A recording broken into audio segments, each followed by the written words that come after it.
Okay, so sometimes these cases are pretty murky, and sometimes they're just clear-cut self-defense. And I think this is one of those ones where it's just clear-cut. You couldn't get any more on the nose. So a Texas barbershop robber shot dead in an attempted robbery. Let's check it out. So in a harrowing incident, the self-defense on a quiet evening in San Antonio, a local barbershop owner is forced to use lethal force in protecting the life of his business, his life and that of his business partner. The attempted robbery took place around 7:30 p.m., so the end of the day, at the barbershop located on Bass Road, ending in the death of the assailant. Unfortunate. Identified as a 50-year-old Victor Cardenas.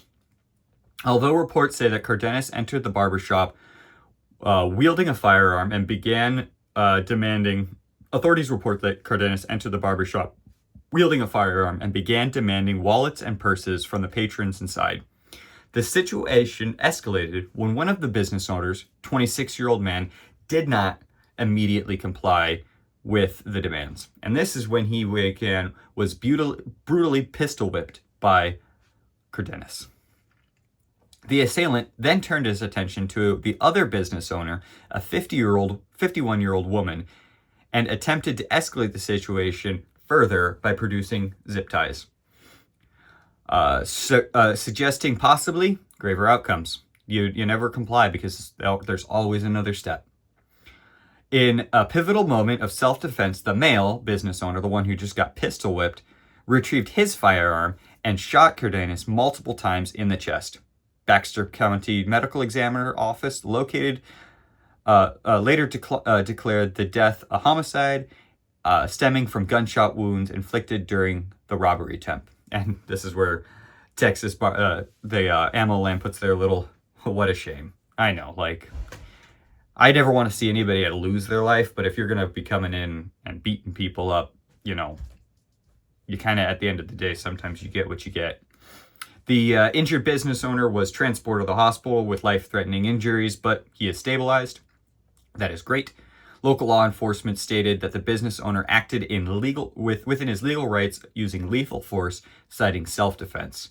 He is not expected to face charges and to any related to the incident.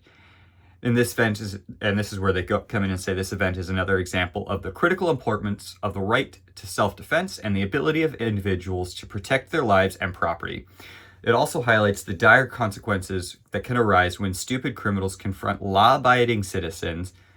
The community is relieved that no innocent lives were lost, as am I.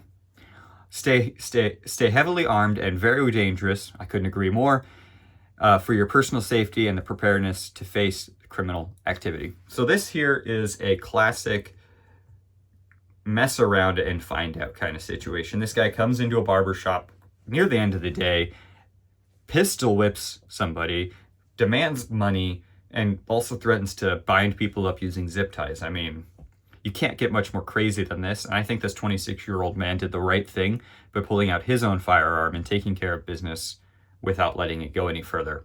Let me know what your thoughts are. Get in those comments and let me know. I mean, this is another situation where you're just at work. Like, how many times have I seen people at work just doing their own job, and then they're forced to be put into these situations where they're in a threat for their own life or forced to take that step and defend theirs or others' lives.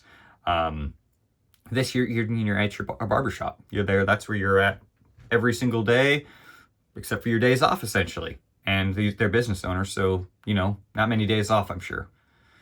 And he was forced to take out his pistol and take the drastic actions of, taking care of business. Unfortunately, Mr. Cardenas didn't make it, but at the same time, he did make his life the way that it ended, and he chose his outcome by deciding to rob and threaten with further violence. Yeah, let me know what you think about this in the comments. If you found value with this, if you could hit that like button, it would help me out a lot. And if you want to see more news related to the Second Amendment and self-defense in the violent world happening around us, subscribe to Armed Culture. My name's Steven. I'll talk to you soon.